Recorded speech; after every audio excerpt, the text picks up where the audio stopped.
gente, eu tô aqui para trocar conhecimento com vocês, né? Então, assim, hoje a gente começa com o tema 1. Quem estava aqui no sábado? Alguns já se enturmaram um pouquinho aí, né, com as orientações do curso. Hoje a gente começa com a aula 1, né?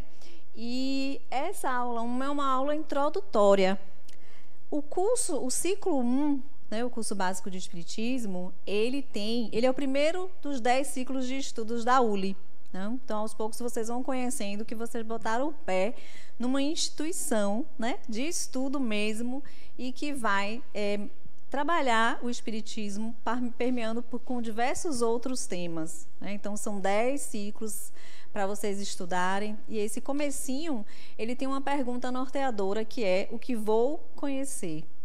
E o que a gente vai conhecer aqui são os princípios básicos do Espiritismo, durante essas 20 aulas, né? Nós vamos abordando aí gradativamente, seguindo o encadeamento que é dado mesmo pela doutrina espírita, desde a formulação, né, toda a sua sistematização por Allan Kardec. Então, a gente segue esse encadeamento, dividindo esses temas para a gente ir trabalhando ao longo dessas 20 aulas. Né? Então, como uma aula introdutória, faz parte a gente conversar, a gente também se conhecer, né? No momento de vocês também trazerem o conteúdo de vocês.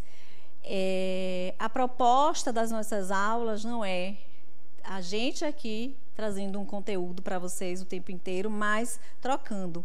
Então, sintam-se à vontade para perguntar, e o combinado da pergunta é sinalizar. Por quê? Porque nossas aulas, elas são gravadas. E essa gravação, posteriormente, é postada na TV Harmonia. A gente tem um canal no YouTube, que é o TV Harmonia, e todas essas aulas vão sendo postadas gradativamente, depois de um certo tempo, porque ela passa por uma edição, né? E depois de um tempo ela começa a ser, né, divulgada lá. Então, para que na gravação apareça tanto a pergunta quanto a resposta, a gente pede que vocês sinalizem. Essas pessoas que ficam ao redor com o microfone, elas vão levar o microfone até vocês, né? Ou então até mesmo eu, se estiver mais perto, a gente vai favorecendo aí essa conversa. E é um momento de conversa mesmo, né? Para a gente ir trocando. Porque, assim, uma característica bem interessante do ciclo 1 é essa diversidade. Porque, assim, quem aqui já conhece o Espiritismo, já estudou e fez parte de algum centro, de um outro centro? Já conheceu a casa? Quem está chegando pela primeira vez para estudar o Espiritismo? Então, é essa diversidade, né? Então, a gente vai precisar balancear, né? Para que a gente traga esse conteúdo de uma forma que seja acessível para todos, porque a gente está falando, né, desses temas básicos do Espiritismo. Então, essa diversidade também marca aqui esses encontros aqui na ULI, né? São pessoas com mais diversas buscas aí, caminhadas também, podendo contribuir, podendo trazer o seu conceito, a sua reflexão sobre aquele tema que leu. E, só para lembrar, a gente também tem o livro, né, Conhecendo o Espiritismo, que ele é editado para esse ciclo, né? É o único ciclo da ULI que tem um livro que cada capítulo é o tema de uma aula. Então, né, a gente sugere a leitura prévia. Por quê? Porque favorece a troca, que é essa ideia da gente estar aqui promovendo conhecimento, né? Atualizando esse conhecimento e trazendo a opinião, né? Porque a gente vai ver que o Espiritismo é uma doutrina que convida a gente o tempo todo a raciocinar, a questionar, né? A não simplesmente entender que são dogmas rígidos e que eu preciso acreditar, mas eu preciso compreender, tem que passar pela minha compreensão, né, para que eu possa vivenciar isso, né, porque a gente vai percebendo o quanto o Espiritismo ele faz parte, ele permeia a nossa vida, né? Então, esses primeiros combinados aí. Então, vamos hoje falar, e assim, como uma aula introdutória, a gente acaba pincelando muitos temas que são básicos. E só para não deixar vocês frustrados, muitos deles nós não vamos aprofundar hoje, né? Porque se vocês já viram lá o calendário, a gente vai ter um dia para a aula Deus, Espíritos, Reencarnação são 3. Então, assim, esses aprofundamentos a gente vai ao longo de cada tema, mas a gente pincela alguns nessa aula introdutória. Então, para vocês não ficarem frustrados, porque, poxa, eu queria entender hoje a minha mediunidade, eu queria entender hoje sobre reencarnação. E a gente vai vendo que, mesmo com todas as aulas, a gente nunca esgota, né? Mas a gente tem aí uma caminhada longa pela frente e vamos, aos poucos, entrando em cada um desses temas. Então, cada aula ela tem um planejamento. Esta aula ela tem como objetivo geral apresentar uma visão geral e sintética do que é o Espiritismo. Nós vamos falar, né, dessa doutrina, da sua construção, do contexto histórico. Já estou pulando para os objetivos específicos, que é situar historicamente a época em que se deu o surgimento do Espiritismo como doutrina, e a gente vai entendendo como tudo isso tem a ver com o amadurecimento do ser humano, né? Como um contexto histórico, como uma época contribuiu para esse surgimento, para que ela se tornasse ainda mais contundente, né? Para que ela fosse, de certa forma, não é acolhida, mas que ela encontrasse ali campo para para afirmar, né? E se divulgar, se disseminar como aconteceu. Traçar um perfil biográfico de Allan Kardec, que é o responsável por sistematizar a doutrina espírita. Conhecer um pouco dos livros básicos de Allan Kardec, fazendo uma síntese desses conteúdos, né? Entender como ele sistematizou, como essa obra foi encadeada, e todo esse material, a gente vai ver que o que mais tem para a gente aqui é ler, leitura. E que nem é a gente às vezes acha muito a obra básica, mas, né, e que nem para por aí. Tem muita coisa para a gente estudar.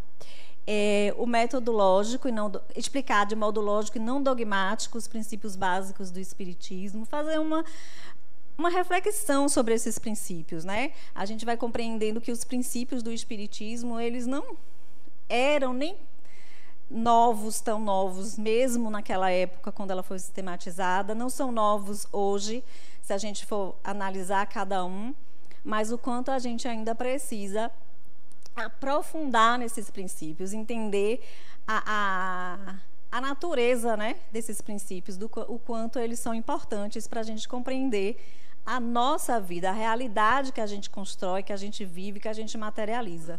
Então, vamos falar um pouco desses princípios e essa influência, ou como a gente se situa diante deles, né? E o quanto isso nos convida a estar na vida enquanto espíritos. Mostrar por que o pensamento espírita pode ser encarado sob os aspectos científico, filosófico e religioso. Vamos falar dessa tríplice, né? Dessa natureza aí, desse tripé que é a base do espiritismo. Mas, antes de falar, como eu falei que hoje é uma troca, eu vou perguntar, né? O que é o espiritismo, minha gente? E aí eu queria que quem não viu, quem não leu, quem nunca estudou, mesmo assim, trouxesse o que pensa, né? O que trouxe aqui? Alguma coisa te motivou a se inscrever num ciclo 1, né? Curso básico de espiritismo. Então, uma ideia, alguma coisa você tem. Então, eu queria que vocês se sentissem bem à vontade, porque a ideia é essa mesmo. Do que vocês forem trazendo, a gente ir construindo e entendendo como estamos nesse entendimento. O que é o espiritismo? Quem vai começar? Todo mundo me olhando sério. Eu vou ter que chamar pelo nome? Não, esconda o crachá. E aí, minha gente? Vocês vão me deixar falando sozinha, é?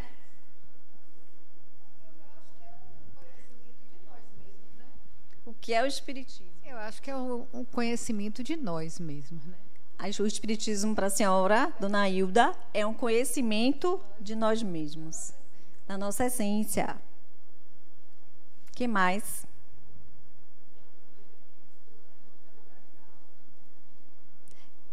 A lua está sem... Só um momentinho para a gente escutar. Eu posso ficar aqui até meia-noite hoje. É uma doutrina que estuda a imortalidade da alma. Uma doutrina que estuda a imortalidade da alma. O que mais?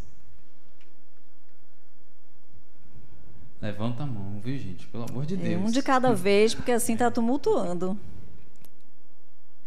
Hein, gente? Pensando. Não pensa muito, não. Veio o que aí na mente de vocês? O que é o Espiritismo?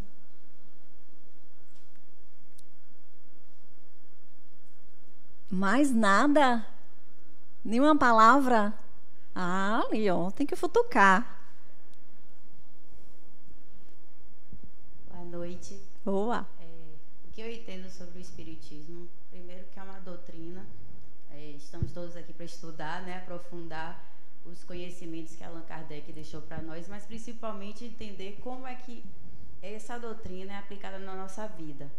Como nós, que somos seres humanos, entendemos que, na verdade, nós somos seres espirituais vivendo uma passagem na Terra e quais são as consequências das nossas ações, de nós como seres, para a gente entender que o que a gente faz aqui é o que a gente leva para a espiritualidade.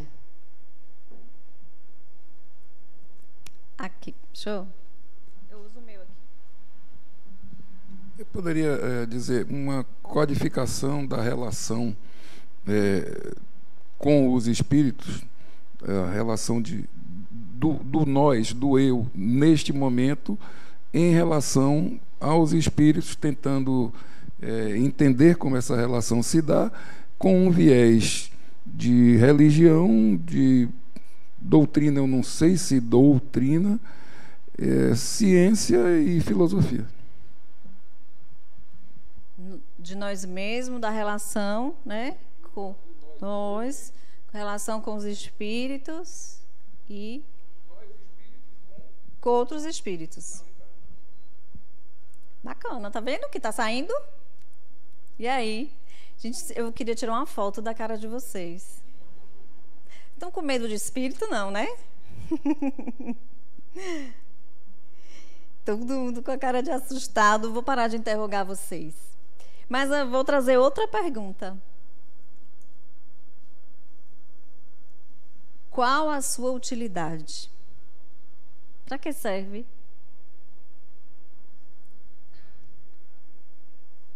Para que serve o Espiritismo? Para você ser melhor? Para a evolução? Evolução? Evolução. Para você ser melhor, para a evolução. Para que serve, todo mundo quer falar. Gostei. Para dar o entendimento das nossas relações com a perpetuidade. Para que as coisas não começam aqui e não terminam aqui. Ou seja, que a gente é responsável pelo que faz agora e continuará sendo. Já foi e continuará sendo.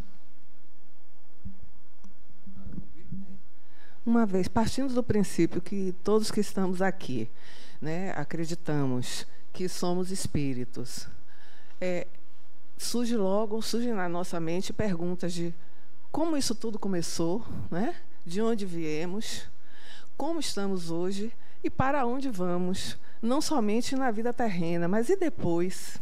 E depois da morte, entre aspas, né?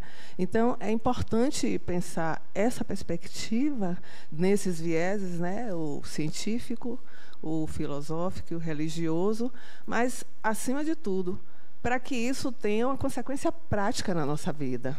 Não apenas uma repetição, porque é diferente, né, da fé de algumas doutrinas, algumas religiões que são muito dogmáticas e que não se discute aquilo e acabou. Mas aqui a gente tem essa oportunidade, que é isso que eu espero no curso, de discutir essas questões e pensar como fazer com que essa minha jornada terrena ela tenha um sentido prático a partir desses conhecimentos e o que é que eu espero, o que é que eu planejo para esse futuro. Ela é professora, viu? Por isso que fala também. Mas aqui é lugar da diversidade. É professora de espiritismo? É professora. Eu acredito assim que a utilidade é o quê? Nós estamos aqui para quê? eu acredito que é para servir um aos outros, né, sem olhar quem. Né? E isso faz com que a gente seja melhor e evolua como ser humano. É isso. Estou gostando. Alguém mais gostaria de falar? Para que serve? Para que eu vim aqui?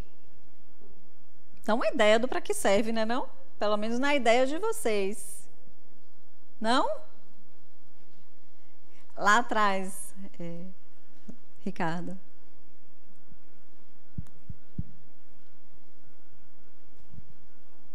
Dá para ouvir? Dá. Pronto.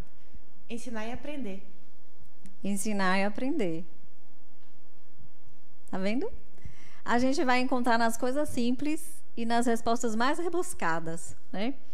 Porque, assim, vários motivos, várias concepções que a gente tem do espiritismo, várias ideias que a gente coloque aqui de ser um para que serve, né? Que botei até no slide, né? O óculos serve para proteger os olhos. O sapato, né? Protege os pés. E o espiritismo serve para quê? Né? Porque por muito tempo, já são quase 200 anos, né, de estudo de uma revelação que foram trazidas não por um, mas por vários espíritos, sistematizado, mas a gente ainda vai sendo meio que reducionista na forma de entender e na forma de achar que aquela me serve disso, sem entender ainda muito, sem aprofundar muito no principal que eu ouvi aí, que é o entendimento da imortalidade humana, né, do espírito. Então a gente vai falar hoje muito desse surgimento, mas eu vou estar sempre puxando para vocês para essa pergunta, para que me serve? Porque não foi à toa que todo mundo saiu de casa hoje para vir estudar, ouvir, né, falar sobre uma doutrina, os temas básicos de uma doutrina e fazer parte de uma universidade livre do espírito, né?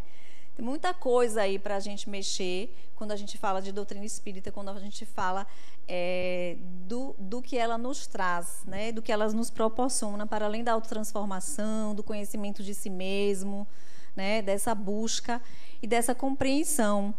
E eu vou olhar o nome dela. Sueli? Sueli falou uma coisa muito importante. E na vida prática, né? Porque eu venho e vou ouvir uma teoria, um tema, vários temas, mas eu vou sair daqui e vou para casa, vou para a vida, vou viver, né? E vai me servir para quê? Então, saiam de cada tema, né? Ouça cada tema e pense o que isso vai me servir de prático na minha vida, né?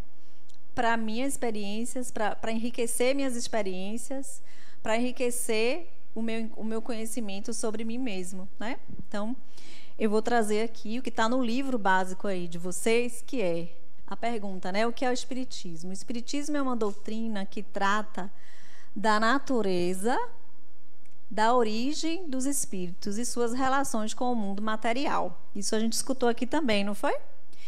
Seu foco básico é a natureza espiritual do ser humano, né? E quando a gente fala de natureza espiritual do ser humano, é importante a gente pensar de uma inversão do nosso olhar, porque é um olhar para o material, com o olhar se compreendendo essa essência, né? Então, a primeira importância que a gente precisa dar nessa definição do que é o espiritismo é de eu sou esse espírito, né? E tudo parte desse espírito que eu sou. E esse espírito, ele não é só aquele espírito que a gente ouve falar, que deu uma comunicação no centro, ou que é um obsessor, ou que falou lá não sei aonde alguma coisa. Esse espírito aí é você, né? É você, espírito. Então, pense que tudo parte de entender essa essência, essa natureza, essa relação, mas é partindo de você. A sua vida parte do que você é, e você é esse espírito, né? Então, quando a gente pergunta do que o espiritismo trata, e quando a gente fala que ele está na natureza, né, da essência, ele está em tudo.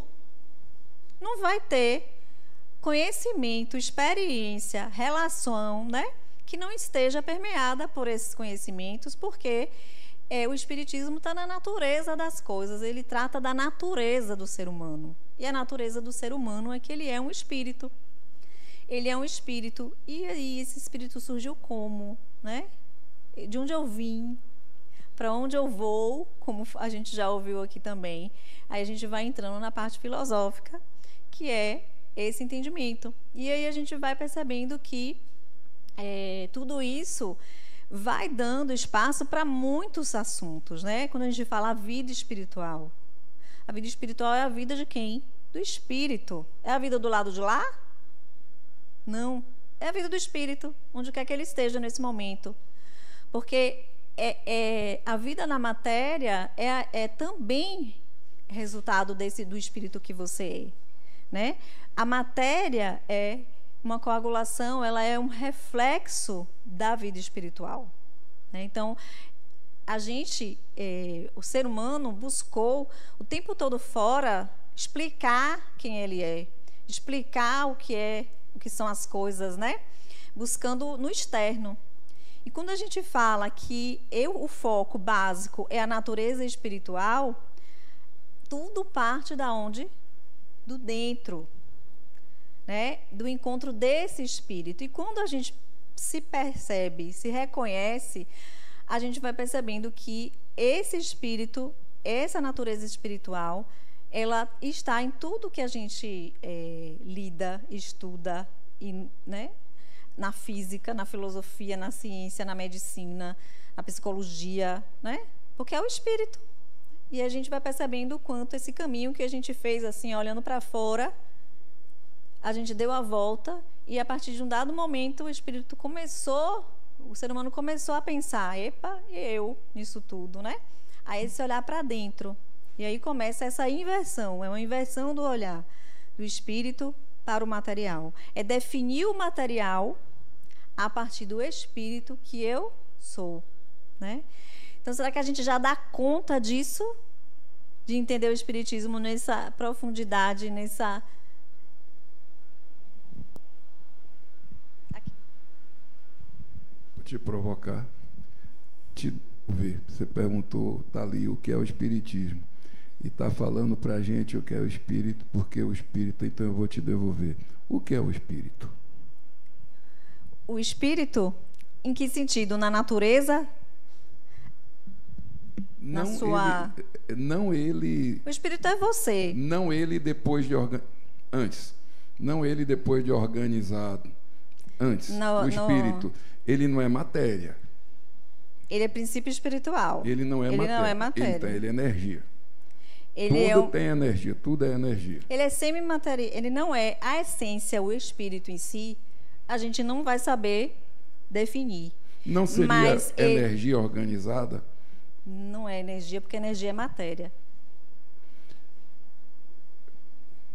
Então a gente fica no terreno do não dá para não palpável. Mas não conceituar. Quando a gente fala do espírito, e vocês vão aprender isso na aula 3, que é espíritos, a gente está falando de uma configuração tríplice, que é o espírito, a essência, o perispírito e a matéria, que forma o ser humano. Aí a gente já tem uma configuração. Mas a essência em si, nós não temos, né, essa definição. É uma singularidade, é uma criação, é uma individualidade, surge de um processo evolutivo, mas a essência em si é, vamos dizer assim, que palavra? Não é a consciência. O espírito não é a consciência. Oi? A alma é o espírito encarnado, né? É o espírito encarnado. É já definido como alma. Mas o espírito em si, a gente não define, não tem. Porque essa essência... Porque assim, ó, quando a gente fala espírito, a gente está falando de um espírito que tem o perispírito, né? Que é esse invólucro semimaterial que a gente vê, né? Então, a gente vai estar entrando aí na aula 3, mas vocês vão ver tudo isso na aula 3, que é o espírito na aula 3. Mas a essência espiritual para agir na matéria, que é o nosso corpo, ela precisa de um intermediário, que é o perispírito. Então, esse perispírito é o que as pessoas que veem, né, enxergam, que sentem. Então, é algo semimaterial, mas o espírito em si não é matéria, tá? Vamos lá, vamos para frente falar de espiritismo, que a gente está aqui para falar hoje, né, desse surgimento. Então, o marco do espiritismo, embora o espiritualismo e as manifestações dos espíritos aconteçam desde de vários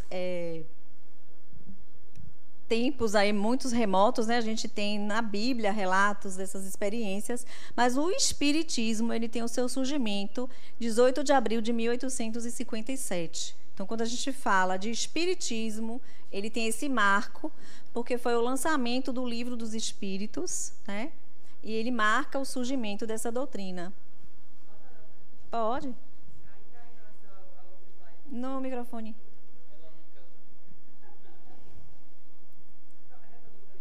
Eu falo. Se o espírito é qualificável, bom ou ruim? Não.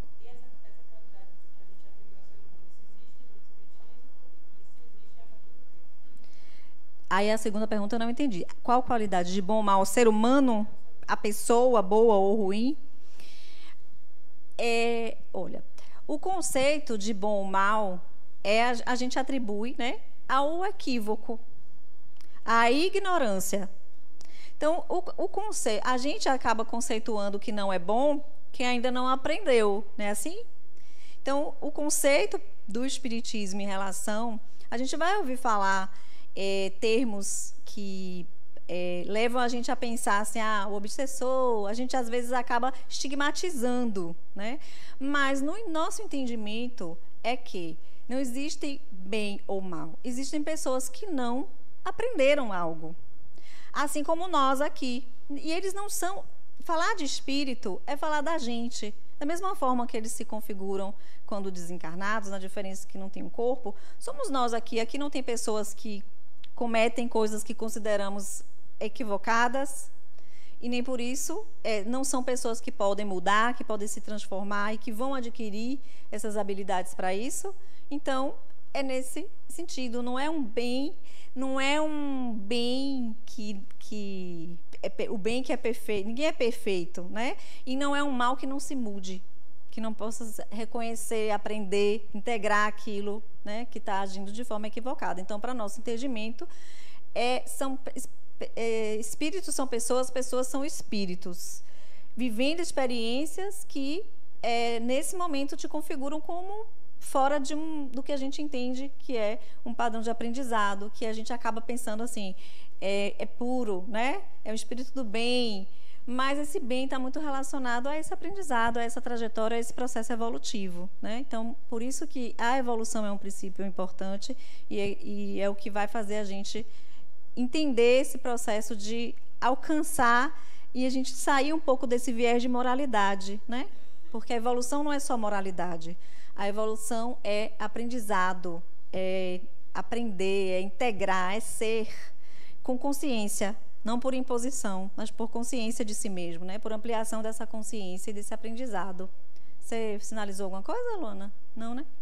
Te entendi.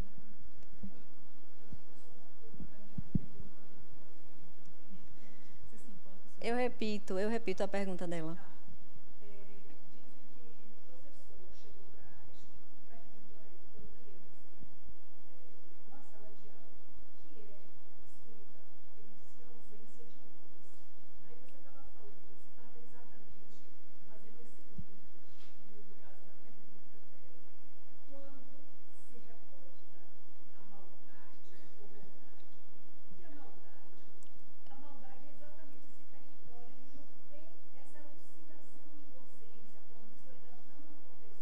Exatamente.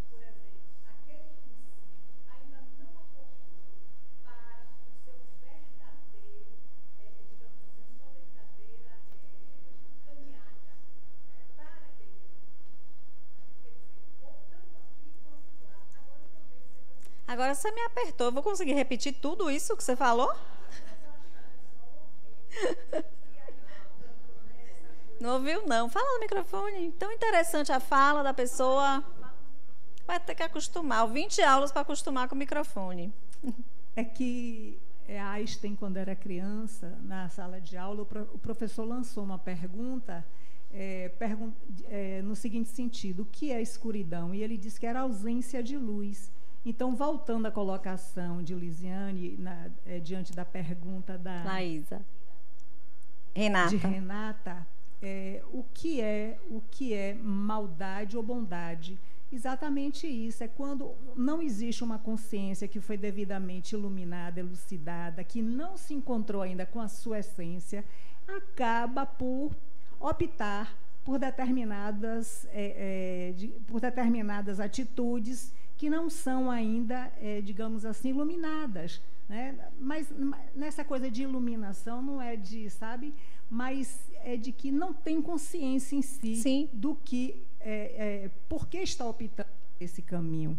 Agora, você fez uma colocação e eu me lembrei, quando meu filho era menor, um dia eu perguntei a ele: você tem medo de espírito, Peu?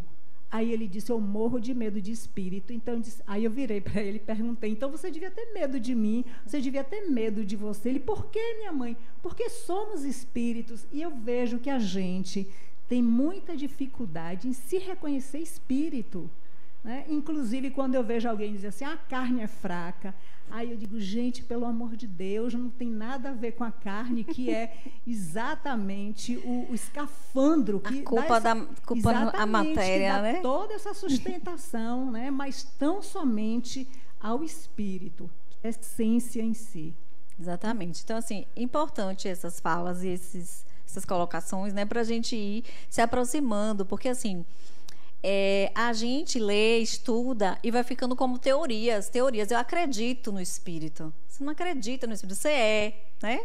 Então, vocês vão ouvir o tempo inteiro, assim, a cada aula, essas perguntas, essas reflexões, e é importante que vocês levem mesmo, porque, assim, não é um processo de só cognitivo, de eu li, eu entendi. É um processo de ser, de se tornar, né, de integrar.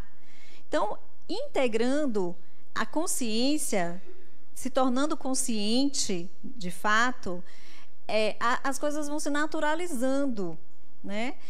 A mediunidade, a morte, tudo que tem a ver com o espírito, esses ciclos que a gente vive, as comunicações, a gente vai entendendo que não tem nada de sobrenatural, né? É o natural do espírito. Só que nós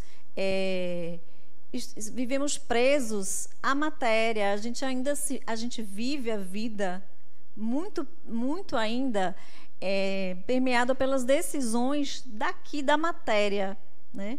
Então, quando a gente fala da profundidade que é entender que a doutrina trata da natureza do ser humano, essencial, do espírito, é algo muito profundo que a gente precisa realmente trazer para o nosso processo, né? E trazer naquilo que a gente está vivendo, de bom, de difícil, né? De caminhada mesmo, da experimentação do espírito aqui.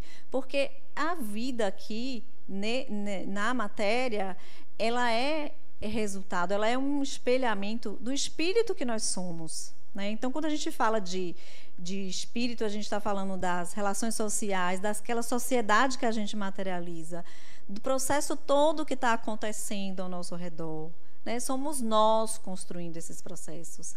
E aí a gente começa a perceber que não é um externo, e nem um determinismo, e nem uma lei provocando isso para a gente, né?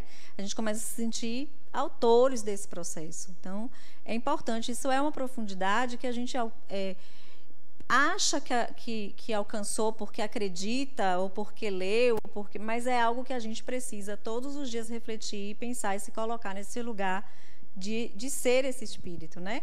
De viver esse espírito. Então, gente, voltando para a doutrina em si, né? Sua história, seu surgimento, data de 18 de abril de 1857, que foi o marco, né? Que se deu com o lançamento do Livro dos Espíritos, que vocês vão ler, né? A primeira obra, que é uma obra bem fundamentada, sistematizada por Allan Kardec. A gente vai falar um pouco aí da construção disso, mas esse marco é um marco importante, né? E a gente vai falar um pouco agora da época, né? Desse surgimento. Porque é muito interessante a gente pensar que até esses contextos, esses momentos, né, que fomos vivendo ao longo da nossa história, quando a gente começa a pensar que a natureza da gente é espiritual, a gente começa a perceber o espírito e essa evolução acontecendo quando a gente estuda até a própria história, né? Quando a gente olha para a filosofia, para os pensamentos, a gente enxerga o amadurecimento desse eu. E, de alguma forma, tudo que está acontecendo naquele contexto ali vai mostrando o quanto as coisas vão se fundamentando dentro de um contexto, né? Então, vamos falar um pouquinho desse contexto, de como surgiu. A gente... vários acontecimentos, né, foram mudando essa relação do ser humano, mas assim, eu trouxe alguns marcos de períodos. O século XVII ainda é muito marcado pela influência da religião. O ser humano é guiado pela religião, a cultura, o Estado, né, a política. Então, era um Estado teocrático. Então, a religião dominava, né? Então, era cerceado ali por essa limitação, né, do pensamento, que tinha a ver com os rituais da cultura, e estava em tudo, né? Então, até o século XVII tem esse domínio religioso. E aí começam alguns marcos que começam a mudar isso no final do século XVII. E o primeiro deles, né, tem outros que vão fazendo essa construção, se a gente for ler tudo, por exemplo, a Reforma Protestante, né? Mas um deles, que foi um marco, é o racionalismo, né, que veio de René Descartes. E essa fala de René Descartes, que é penso, logo existo, foi um marco desse pensamento, né? Porque até então eu vivia o que me era ditado. Eu vivia o que a igreja pregava, o que o externo pregava. Então, o ser humano ainda era um ser muito cerceado e agia pelo coletivo. Então, essa frase, esse período que ele é chamado de racionalismo, marca por essa despertar da razão. Essa frase significa: oi, eu penso, a minha existência, né, tem um ser aqui. Não é determinado pelo externo, por uma igreja, por dogmas, por leis externas, né? Então, é um despertar, então é um marco para a mudança desse pensamento do ser humano, né? É o espírito falando assim, eu existo, né? Não deixa de ser não deixa de ser, não, é um despertar, é um marco para o despertar do espírito, né? Quando ele passa, apesar de ainda ser um pensamento materialista, mas ele passa já a começar a inverter esse olhar de que eu não sou aquilo que está acontecendo lá fora. Não é a religião, não é o sobrenatural, mas tem uma razão, tem uma lógica aí, né? Tem um pensamento. E para René Descartes, a razão ela era intuitiva, né? Ela reinava ali. Então, ele marca o início de uma mudança nessa construção desse entendimento de si mesmo, que vai, né, dando continuidade. Porque se a gente for ver, o pensamento vai evoluindo, né? E isso é ampliação de quê? Da própria consciência, né, do ser humano. Então, ele marca aí o surgimento, e o espiritismo ele vai surgir com nesse meio, nesse momento histórico, com tudo isso acontecendo ao mesmo tempo, né? As ideias iluministas, John Locke, ele surge com ele o empirismo primeiro, mas essas ideias iniciais dele já dão início a esse movimento posteriormente, que é o iluminismo, que é construído, partindo dessa questão da razão, da racionalidade, mas indo para além, né? Para as experiências, não só uma razão inata, mas uma razão construída, experimentada. E isso vai evoluindo, o pensamento vai evoluindo, né? E nessa época começam as ideias de liberdade, né? De democracia.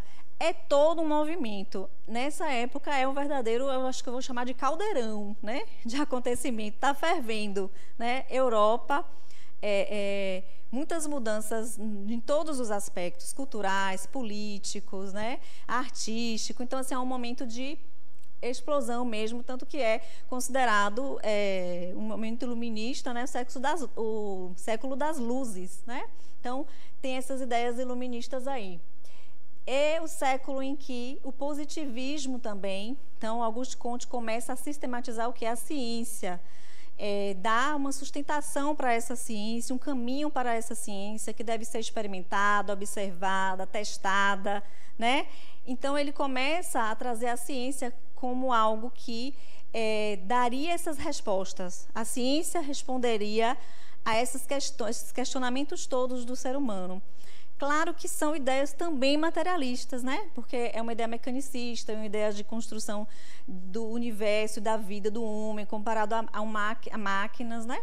Previsíveis, mas é uma ideia que já começa também a trazer essa estruturação e uma saída, se a gente for perceber, todas do domínio do religioso, né?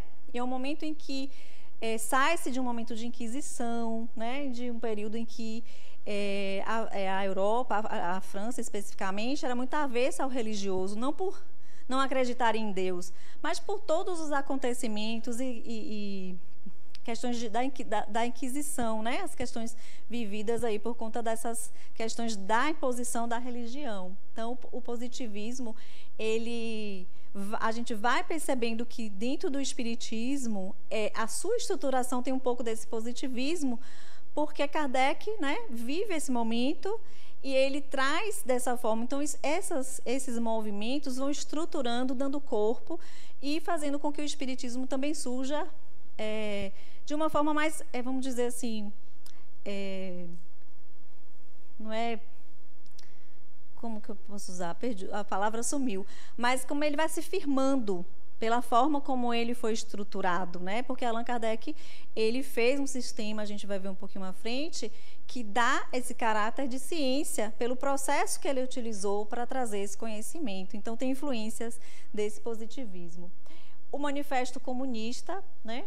Que também são ideias materialistas, mas que também já começam a falar da religião como ópio, né? Como um limitador do desenvolvimento do ser humano, trazendo as ideias de liberdade. Então, é um contexto em que, de um modo geral, dentro da Europa, começa esse movimento, né, de falar, opa, essa religião não é quem deve estar na política, né? Ele começa aí quebrando esse declínio desse poder da igreja sobre o Estado, sobre a sociedade.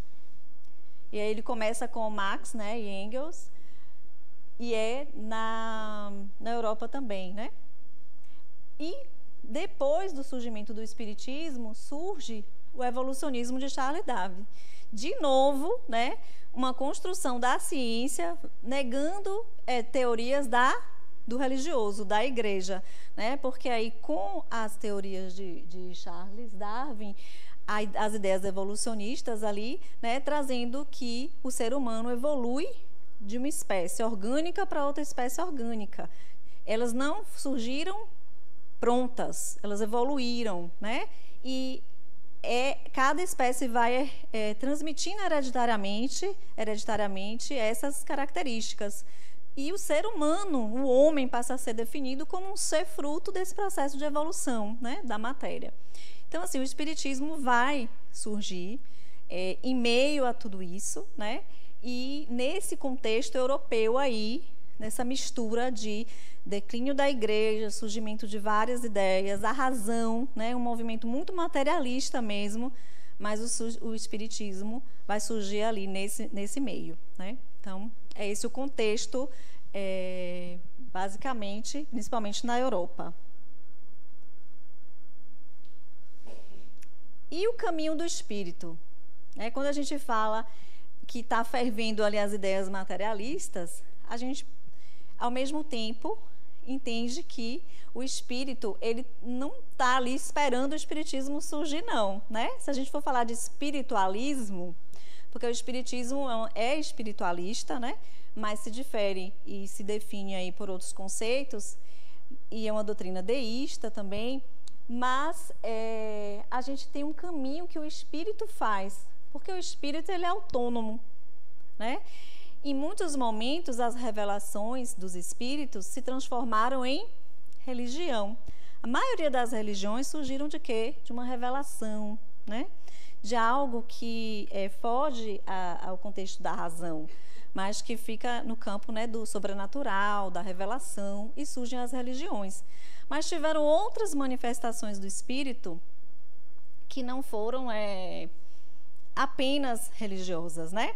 Que foram trazendo esse conceito de identidade, de continuidade, né? Que aí a gente chama para a nossa reflexão entendimento do espírito, porque assim, quando a gente fala do marxismo, do iluminismo, do positivismo, a gente está falando de teorias que surgem, né? O próprio evolucionismo, teorias que surgem, que vão sendo experimentadas e estudadas, mas no campo do espírito não são teorias que surgem, são sempre do aparecimento de algum fenômeno que marca ali algo muito, né, interessante do espiritual. Então, eu trouxe 3 aí para a gente falar. Esse do século XVII, que são os Quakers, é um fenômeno que aconteceu, começou na Inglaterra, né, como também uma oposição à Igreja Anglicana, numa fala assim, não apenas um líder religioso pode se conectar com o divino, nós podemos nos conectar com o divino. E nesses processos existia o transe, então por isso eles foram chamados de tremedores. Eles associavam ao Espírito Santo. Ainda não era uma concepção de uma interação entre espíritos, mas já foi uma dissidência aí, né, de um processo do religioso, trazendo para uma nova visão. Então eles criaram, né, fundaram George Fox. Eles se mudaram, começaram na Inglaterra, mas se mudaram para os Estados Unidos, fundaram a Pensilvânia. E esse movimento está relacionado até com questões de independência mesmo, né, dos Estados Unidos. Então, assim, é um fenômeno ali acontecendo e meio que, né, já começando, existe algo de diferente aí, né? São comunicações, apesar deles não tratarem como mediunidade, já é o espírito falando, olha, eu me comunico, né? Eu estou aqui, né? E apesar de não ter repercutido numa questão assim, não tem relação direta com o espiritismo, mas tem com o espírito e suas manifestações, tá? No século XIX, a gente tem um fenômeno acontecido em Hydesville, conhecido como pelas irmãs Fox. Não sei se vocês já ouviram falar. Então, assim, esse fenômeno, coincidência ou não, ele aconteceu no dia 31 de março de 1948, mesmo dia do Manifesto Comunista na Europa, né, de Marx e Engels. Então, assim, 2 fenômenos acontecendo ao mesmo tempo. Hydesville aconteceu nos Estados Unidos, na cidade de Nova York, numa casa, 3 irmãs, a casa já era conhecida como Mal Assombrada, mas as 3 irmãs, né, as irmãs Fox, elas ouviram as batidas, né, e elas começaram a interagir com aquelas batidas e perguntar mesmo, né, estabelecer com as batidas. Elas começaram a perceber que, na medida que elas falavam ou faziam alguma brincadeira, as batidas repetiam, né, de alguma forma estavam interagindo. Elas começaram a perceber uma interação e começaram a fazer perguntas, né, e estabelecer, tantas batidas sim, tantas batidas não, e começaram a conversar com o espírito, estabelecendo um mecanismo de uma batida letra A, 2 batidas letra B, e foi fazendo um sistema de sinais, que hoje é conhecido como tipologia, né? Então, assim, nessa conversa foram surgindo fatos, né? Perguntas tipo, quantas irmãs nós somos? O espírito respondeu 4. Aí elas brincaram, né? Achavam que era brincadeira, porque elas eram 3. Mas aí, conversando com a mãe, tinha uma primeira que antes elas nascerem, que tinha desencarnado, né? Então elas foram percebendo coincidências e foram perguntando, e nessa elas nesse sistema de comunicação, identificaram esse espírito, né? Ele se identificou. Me chamo Charlie Rosna, fui um mascate, fui morto por um casal que morava nesta casa e que me roubaram e, né, fui assassinado. Então a história, se fosse naquela época, a palavra ia ser viralizou, né? Porque rodou o mundo, mesmo sem internet, sem ter aí, né, redes sociais, mas tomou o mundo, então ficou muito conhecida. E um tempo depois, a casa ela foi demolida, mas começou com escavação e não encontraram nada, e começou um período de descrédito mesmo, né? Mas ao demolir as paredes, a alçada foi encontrada entre uma parede e outra. O espírito foi enterrado, né, numa parede falsa, né? Então, esse fenômeno de Hydesville, das Irmãs Fox, ele é um marco, né? Ele é um marco porque, assim, desse fenômeno, muitos estudos surgiram, né? O olhar para o espírito surgiu também e foi se espalhando. Então, é o espírito dizendo, ó, eu estou aqui, eu continuo, eu existo. E o olhar se voltou para esse espírito que existe, que se identifica, para entender o que é esse espírito, né? Então, ele é considerado um marco aí do espiritualismo moderno também. E depois, ao mesmo tempo, logo depois na Europa, começa esse fenômeno que são as mesas girantes, né? A mesa, ela fazia nos salões de Paris, né? Começou esse movimento intenso mesmo, não era em um só lugar, das mesas se movimentarem, baterem também no chão por pancada e começar também esse sistema de conversar com a mesa. No início, era o quê? Brincadeiras, né? Tipo brincadeira do copo. Eu vou casar, né? Fulano gosta de mim. Eram as coisas frívolas, né? Brincadeiras mesmo. Mas despertou, nessa época, o interesse de Kardec. À primeira vista, não despertou. Mas ele também era uma pessoa da ciência, né? Só que, num dado momento, ao assistir, ele pensou, tem alguma coisa por trás disso, quero investigar, né? Então, de novo o espírito, através do fenômeno, né, surgindo ali, e o interesse em investigar, né? E aí começa a gente a pensar, né, no surgimento do espiritismo, começa daí os estudos de Kardec, porque foi desse momento de curiosidade, né, porque uma mesa não tem como responder. E ele começou a levar para esses encontros perguntas contundentes, né? Como as meninas fizeram, quem é você, o que está acontecendo. E desse processo das mesas girantes e desse processo de aperfeiçoar esse tipo de comunicação, ele foi colhendo informações não de um, mas de vários espíritos, que essa foi uma preocupação, né? Então, olha o olhar investigativo, o olhar de cientista, olha o positivismo, né? Trazendo a universalidade.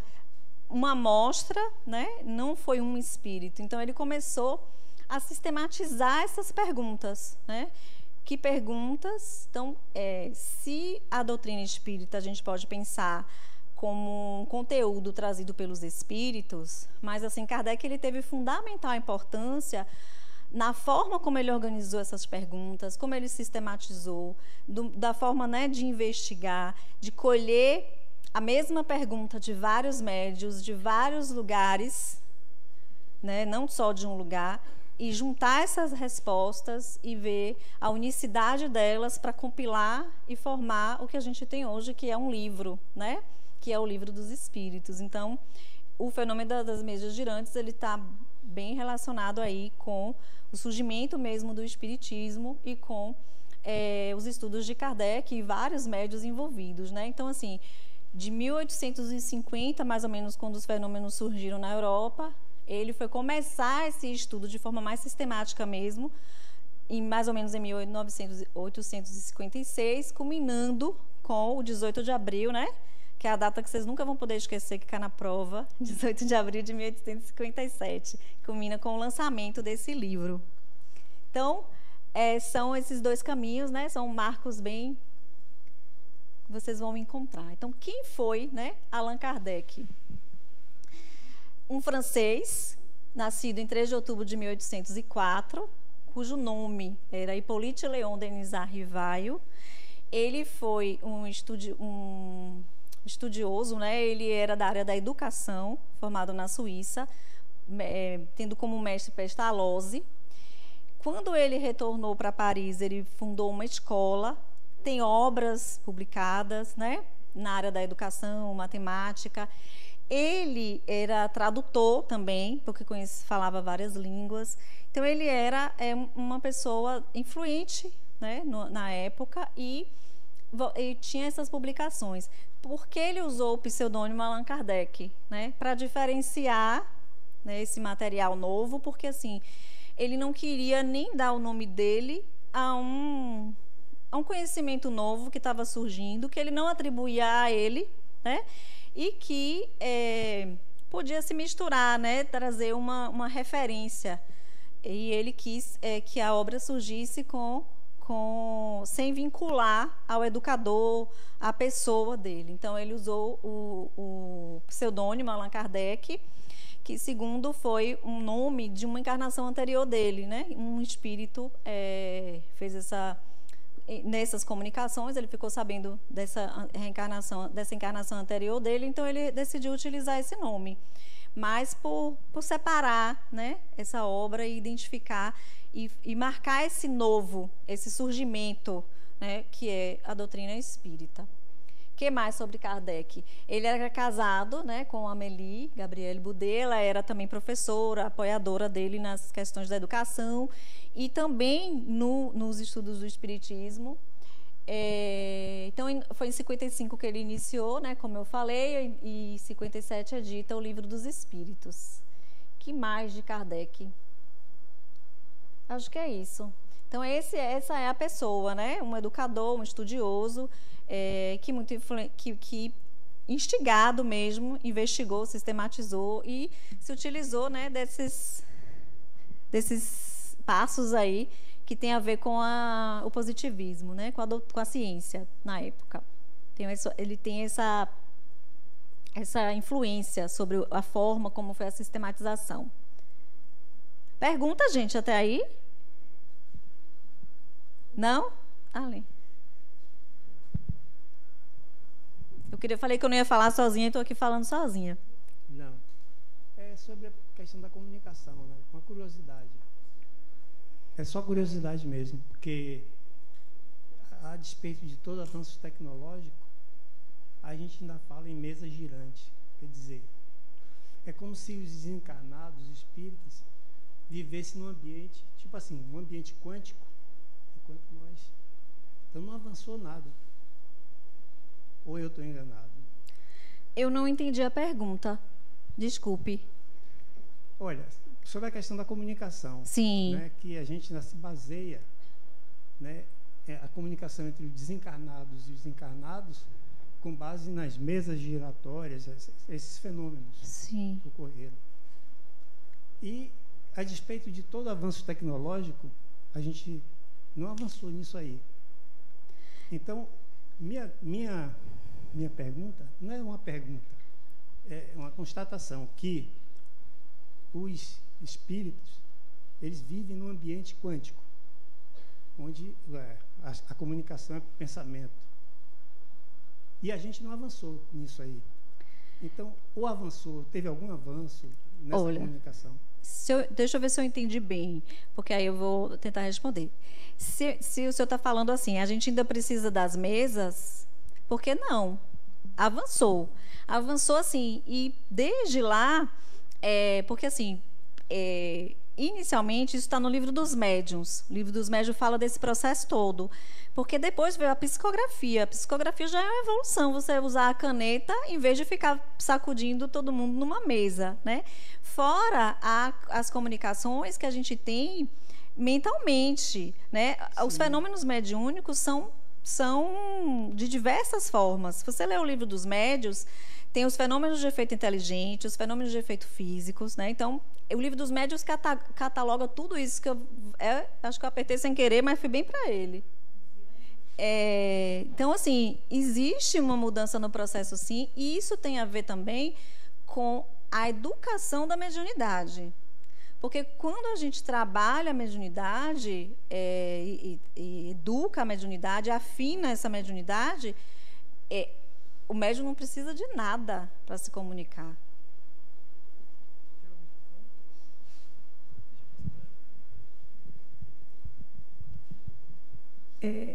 Eu só queria fazer assim uma pequena colocação.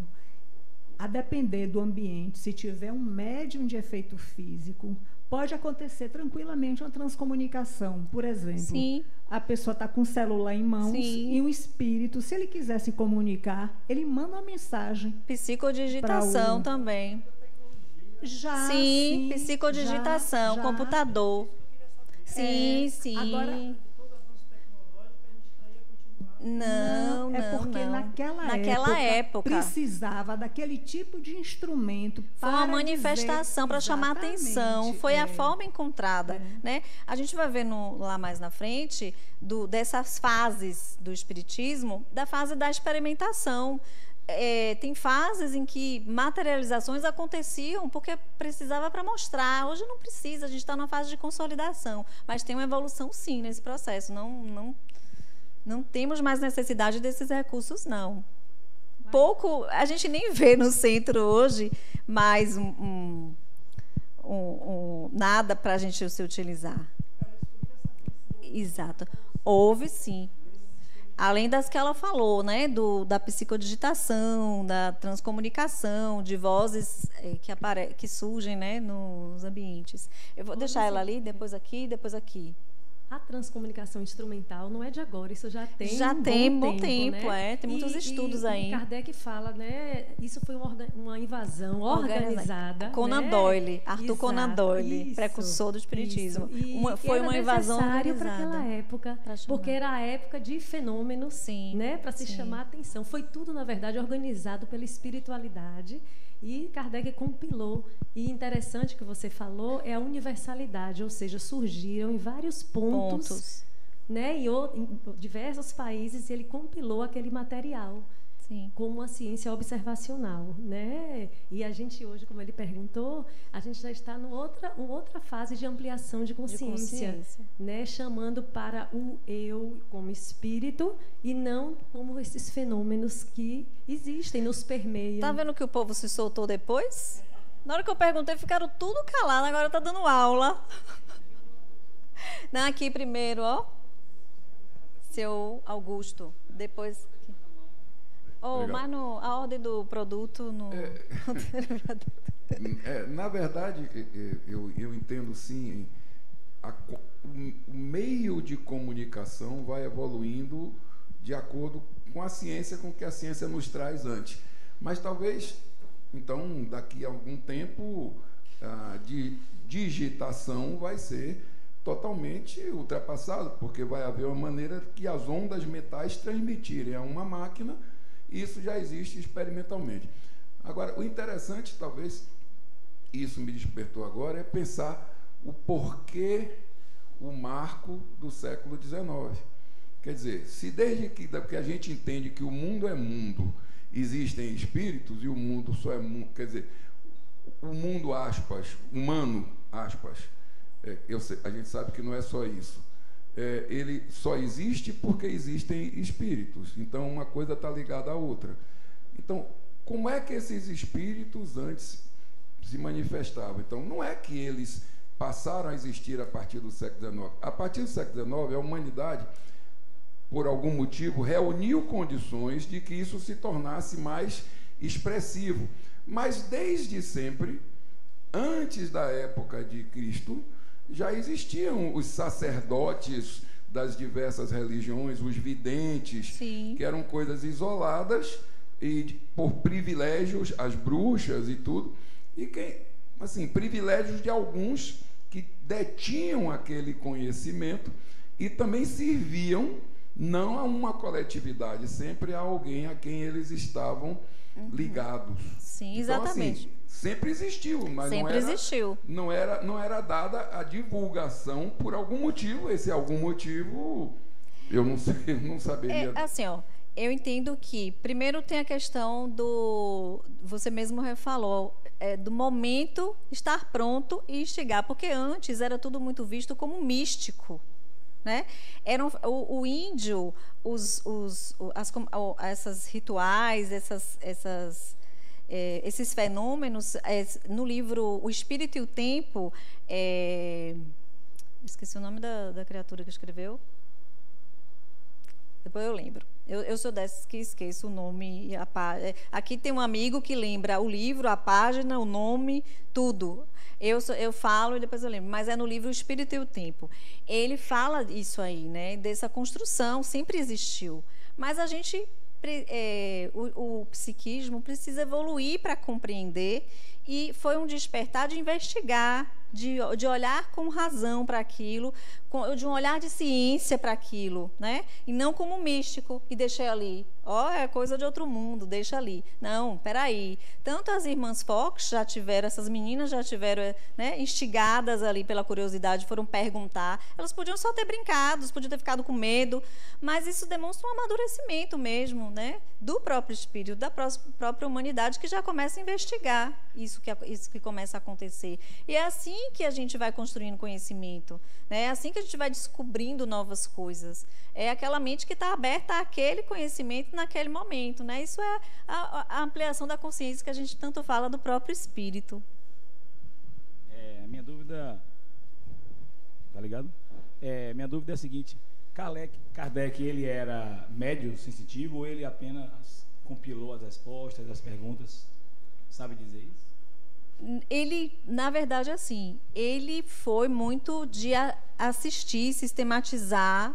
Não me lembro disso, não. Vou ficar te devendo essa resposta. Se ele em si fazia esse tipo de comunicação, eu acho que não, mas eu prefiro não te dar essa... Não, né?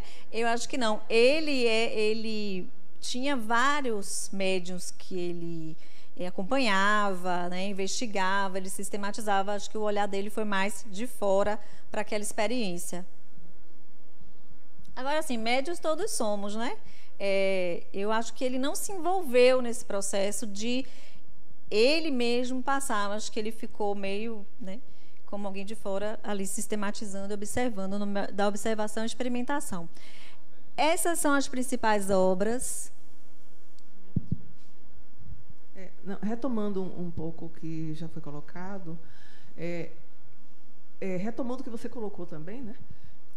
A igreja dominava na Idade Medieval. Então, a ideia era de que tudo vinha dos céus.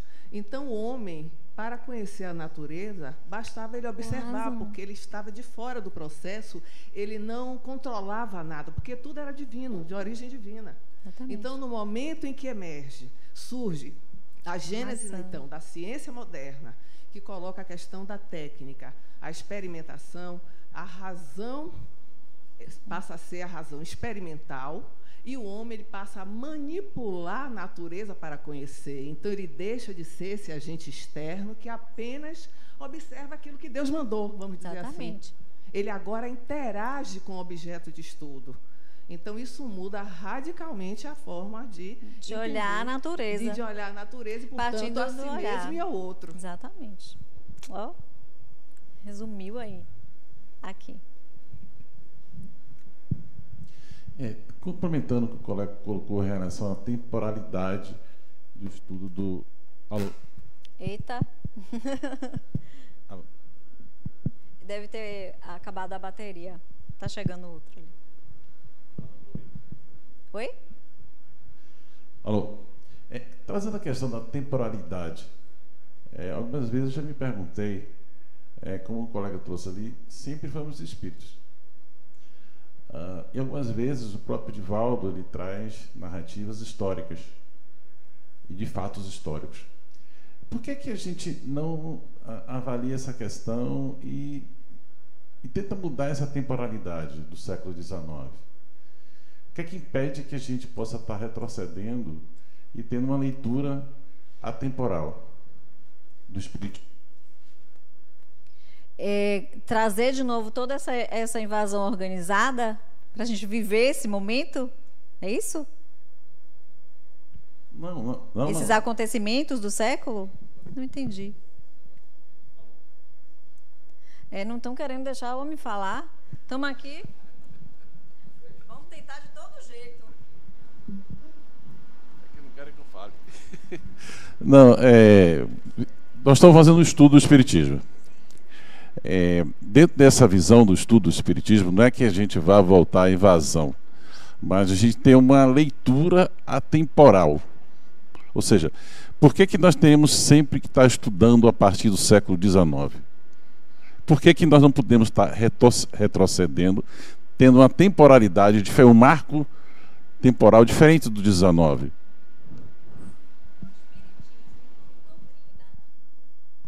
Surgiu nesse século, entendeu? Enquanto um estudo sistematizado, aí marca o surgimento. É o que a gente falou aqui, o espírito, ele está para a natureza humana, ele se manifestou em toda esse tempo aí que a gente está falando antes. Mas esses marcos, eles traçam um caminho do surgimento, porque a gente hoje está falando da doutrina espírita em si. Né? Então, esse marco do século XIX é porque todos esses estudos foram nesse século, no século XIX. É no sentido de configuração da doutrina em si, enquanto livro, tese, né? Tudo que foi estudado. É um marco em relação ao espiritualismo, porque assim, a gente entendia que existiam os fenômenos, mas a partir do espiritismo a gente começou a nomear esses fenômenos, né? Observar como que eles acontecem, o que é uma vida espiritual. E aí a gente veio depois um Chico Xavier, que escreve sobre essa vida espiritual mesmo. Em que tempo a gente teve material para explicar como é essa vida mesmo do outro lado, que não é esse, né? Esse céu, que não é aquilo que a gente não imagina. Então, tudo começou a partir desse século aí, XIX, entende?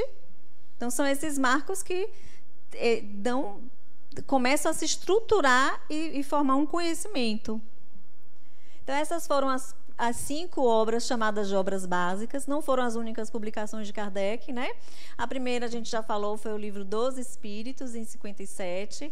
Aí a gente teve o livro dos Médiuns, que fala isso que a gente trouxe mais cedo, de toda a natureza dos fenômenos, como ocorre. Então, a pessoa que quer conhecer da mediunidade, é importante ler o livro dos Médiuns, ele traz ali toda a experimentação e não deixa de ser a parte também científica, né, desse processo. Aí eu não estou chegando direito. Aí tem, cadê o Evangelho? Está cá embaixo, 64, o Evangelho segundo o Espiritismo, porque assim, é a base ética da doutrina espírita, tem fundamentos do cristianismo, né, do Evangelho, com um olhar do espírito, né? A gente não é adotar o cristianismo enquanto religião, né, nos princípios religiosos das outras religiões, mas trazendo esses princípios e compreendendo com o olhar do espiritismo. Cadê? A Gênese está lá em cima, o vermelhinho, que é a parte científica também, que fala da criação, da evolução, da criação de como surge o princípio espiritual, o princípio material e toda essa cosmologia também, a criação do universo. O Céu e o Inferno, que fala sobre a justiça divina, vários exemplos de processos de transição, né, desses ciclos das reencarnações, dos desencarnes, tirando essa ideia de céu e de inferno, né, esclarecendo como é esse processo, essa transição entre as reencarnações. Então, são esses 5 livros, né, que são conhecidos como Pentateuco, como a base. Mas tiveram outras obras de Kardec, né? Por exemplo, ele correspondia com pessoas de vários lugares do mundo e compilavam as revistas espíritas, que são 12 volumes. Publicou também o que é o Espiritismo, que fala essa parte contundente também, traz essa questão das oposições, né? É um livro que ele publicou também. E tem as obras póstumas, que foi publicado, de materiais que ele deixou escrito, que foi publicado depois dele. Então, a gente está falando só das obras de Kardec, né? não de todas as obras que têm um cunho espírita. Pode falar. Oi. Na verdade, não é nenhuma pergunta, que quando ele perguntou se Kardec era médium, o filme de Kardec mostra muito a história dele, o documentário, de como ele começou, de como surgiu o Livro dos Espíritos, de que ele era um professor, né, universitário, e que ele foi procurado por uma pessoa para estudar esses fenômenos. E aí mostra bem direitinho, mostra quando ele lançou o Livro dos Espíritos, que foi queimado pela igreja. O filme Kardec mostra tudo. Isso dentro do trabalho que ele fez, eu sei que ele não se colocou como médium, mas eu não sei se ele teve alguma experiência, eu nunca li se ele teve ou não uma experiência como médium, entende? Então, por isso que eu falei, prefiro não dizer um não, porque eu não sei se ele teve uma experiência em algum momento, mas dentro do que ele fez para a codificação, ele não foi um médium, ele foi, né, um observador mesmo, e fez esse trabalho de investigar e de sistematizar e de trazer o conteúdo, trazendo, né, também suas considerações, claro. Então, a gente pode falar do que o espiritismo tem esse tríplice aspecto, né? Então, o que a gente pode ver de ciência no espiritismo? O que vocês acham?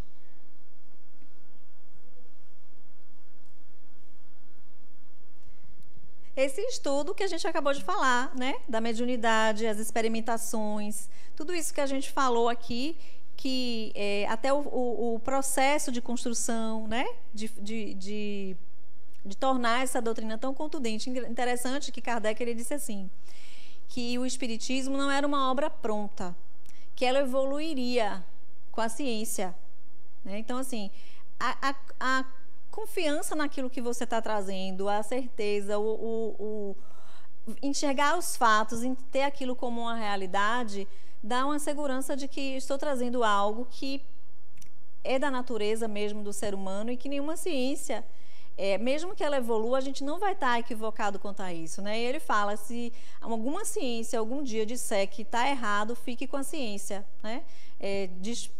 Considere o que eu trago aqui e fique com a ciência, né? Então ele tinha esse olhar bem de ciência mesmo e de provocar essa evolução, né?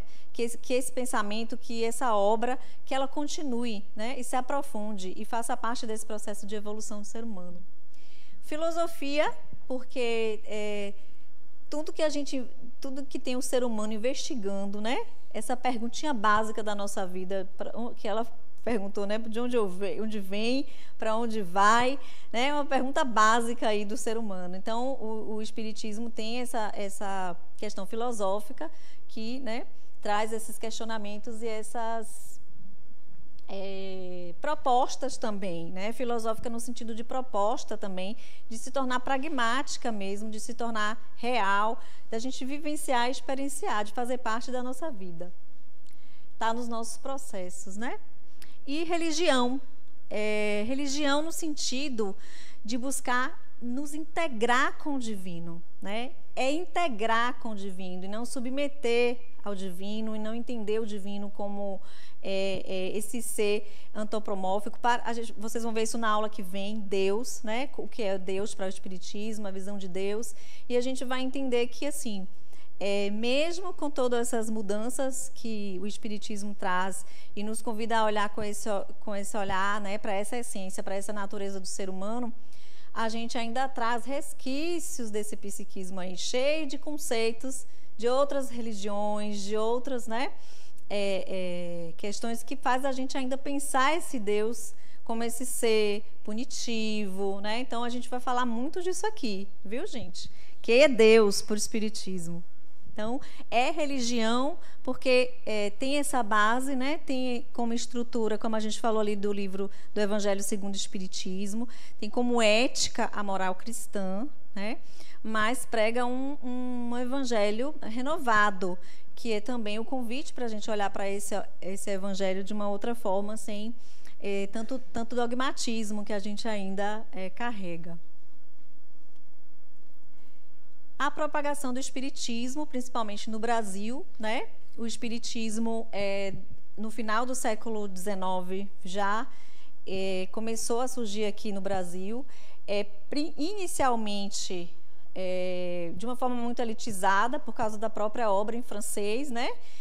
O Brasil tinha um índice altíssimo de analfabetismo, não era um conhecimento que podia popularizar, já que, né, precisava se entender e ler francês. Então, ele começa de uma forma elitista mesmo, mas acontece um marco aí, em 1931, que é o fenômeno Chico Xavier, né? Chico, ele fez o quê? Ele popularizou o espiritismo, porque ele trouxe para uma linguagem própria. Os seus livros traz, né, contexto, exemplos, ele torna assim mais fácil, né, do entendimento mesmo. E ele foram mais de 400 livros, né, escritos, psicografados, que fez com que o espiritismo tomasse uma capilaridade muito maior aqui no Brasil. E o espiritismo é uma religião, uma doutrina que como foi a palavra que eu ouvi, teve cidadania aqui no Brasil, né? Se encontrou aqui no Brasil. E isso se atribui muito, né, à nossa miscigenação, a essa mistura que é o povo brasileiro, de 3 etnias, né? O africano, o índio e o português, que tem em si já uma vivência da espiritualidade, o africano, o índio principalmente, né? Essa sensibilidade que já vem desde sempre que a gente está falando aqui. Então, o espiritismo encontrou terreno fértil no Brasil. E a maioria dos centros espíritas que existem fora do Brasil foram fundados por quem? Brasileiros, né? Então, encontrou aqui, como eu ouvi outro dia, né? O brasileiro triscou, pegou. Então, a mediunidade, que é um fenômeno muito, muito comum, ele acabou divulgando isso também, né? A utilização da mediunidade. Então, a mediunidade foi importante nesse processo aí de divulgação e de capilarização mesmo, né? Do espiritismo aqui no Brasil. E ser também identificado e como uma religião, né? Que acaba também integrando assim, muito no Brasil. A gente vê muito o espiritismo nesse sentido religioso, né? Que foi um viés, né? Então, assim, a ciência, a filosofia e a religião, mas em muitas questões, em muitas formas hoje de vivenciar, experienciar o espiritismo, você vê ali um religioso, né? Um viés religioso muito maior do que a filosofia em si, do que a ciência em si, né? De alguma forma enviesada. Então, essa é a propagação do Brasil. Então, o que eu falei mais cedo, né, desse caminho aí do espiritismo. O espiritismo traçou um caminho que começou com esses estudos experimentais, que foi lá na época de Kardec, experimentando, conhecendo, fazendo as reuniões acontecendo para mostrar, né, como é o fenômeno. Um período de divulgação, eu botei divulgação, né? Divulgação, que foi também com a ocorrência de muitos fenômenos, né? Então, assim, há um tempo atrás era muito comum a materialização, todos esses fenômenos acontecendo, e era uma forma, né, de divulgação também do espiritismo. A chegada no Brasil, que eu já falei, é a disseminação, que data do final do século XVII, XIX, e um declínio, né? O espiritismo surgiu lá em Paris e hoje não se disseminou em Paris, né? Ele migrou mesmo, ele nasceu e veio embora, né? E daqui, hoje em dia, a maior parte dos centros espíritas do mundo estão aqui no Brasil. Se consolidou, eu acho que hoje a gente está numa fase de provar mais nada, né? De provar a existência, provar que o espírito existe. Muda-se aí um contexto, já é uma consolidação. E o que a gente está fazendo aqui hoje é dar essa continuidade, porque como uma doutrina progressista e que evolui, é um processo de sempre atualizar, né? E a gente está na fase de falar muito do que a gente trouxe aqui, do eu espírito, do que para isso me serve, né? Saindo da crença. Salvo engano, o primeiro centro espírita no Brasil foi em Salvador. Sim, foi em Salvador. 1967. Salvador, Bahia, tá vendo? E boa parte, né? Salvador tem vários centros espíritas, mais do que na Europa toda. Minas, né? Por causa de Chico também. Então, a gente está nesse processo aqui, minha gente, de integração disso, né? Sair de uma crença desses princípios. Hã? A atualização. Integração e atualização. É preciso pensar, né, num processo evolutivo. O espírito que estava lá nos 200 anos atrás, trazendo um conteúdo, é o mesmo espírito de hoje? Não. Se ele falar igual, ele não entendeu nada, né, da evolução. E aí os princípios básicos do espiritismo, né? Que são os princípios que vocês vão estudar agora, nessas 20 aulas aí para frente, em aulas e em tópicos. Mas vamos pensar a existência de Deus, né? O Deus, como que está o entendimento de vocês de Deus, né? Vou fazer um monte de perguntas, só para vocês pensarem. É o mesmo Deus, punitivo, né? Que me salva? Quem é o Deus aí para vocês? Como está o Deus de vocês aí, cada um de vocês? Então, o princípio, a doutrina espírita, ela é deísta, né? E tem de Deus como causa, primeira de todas as coisas, que tudo criou. A existência dos espíritos. Existe espíritos. E aí, vocês estão aonde? O espírito está aonde? Né? Então, como estamos... A gente vai desenvolver todos esses princípios, mas como estamos em relação ao espírito? O que eu entendo do espírito? O que é, né?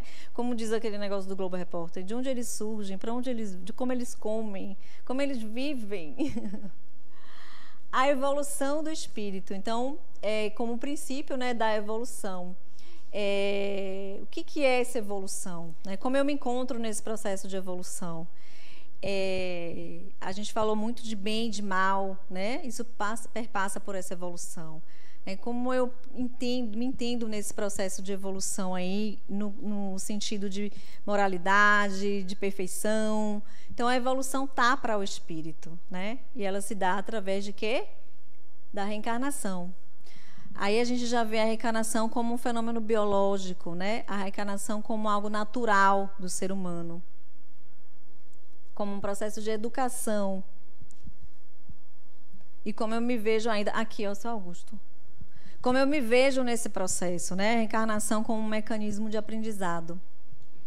Me ocorreu agora aqui uma coisa, quando você falou em evolução, de não relacionar a evolução com o tempo cronológico. Porque todos os relatos da antiguidade são parciais e distorcidos. Mas, desde sempre, olhando o espírito como unidade, desde sempre houve aquele espírito encarnado com propósitos, com altos propósitos e se mantendo afastado daquilo que seria comum, aceitável. Digamos, hoje, coisas que a gente diz assim, Chico Xavier era um espírito evoluído, ele não... Madre Teresa de Calcutá, não eram pessoas ligadas ao material, eram pessoas, entre aspas, blindadas a esse tanto de coisas que, no fim das contas, não levam a nada. E são espíritos evoluídos, porque eles têm uma missão maior. Isso sempre existiu, né? Desde sempre, houve pessoas que se chamavam bondosas, dadivosas, que olhavam mais para o outro do que para si mesmo, que não buscavam aquilo que todo mundo buscava pelo simples prazer do ter, e, sem querer filosofar, e pensando mais no ser, no servir. Então, não é uma evolução coletiva. Talvez hoje exista mais divulgação, mais propagação daquilo que seria o ideal, que as pessoas, o que seria ser mais, aspas, perfeito. Mas espíritos evoluídos sempre existiram em qualquer época que o mundo é mundo. Eu concordo que espíritos em diferentes níveis existem em todo momento, mas vou deixar para a aula 4, para você futucar o expositor do dia, mas o conceito de evolução não tem a ver com perfeição nem com bondade, né? Achar que a pessoa boa é mais evoluída do que uma determinada outra pessoa é um conceito muito equivocado que a gente tem, por causa da ideia que a gente tem que o evoluído é bonzinho.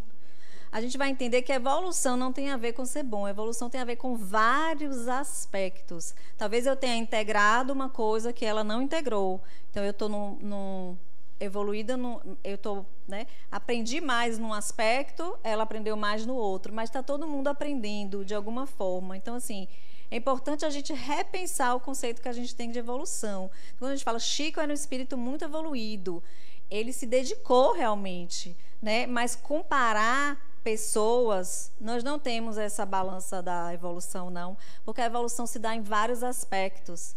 Ele não viveu uma vida, aspectos da vida que a gente vive, que também é importante para o espírito, para o aprendizado do espírito, para determinadas habilidades. Então, aula 4.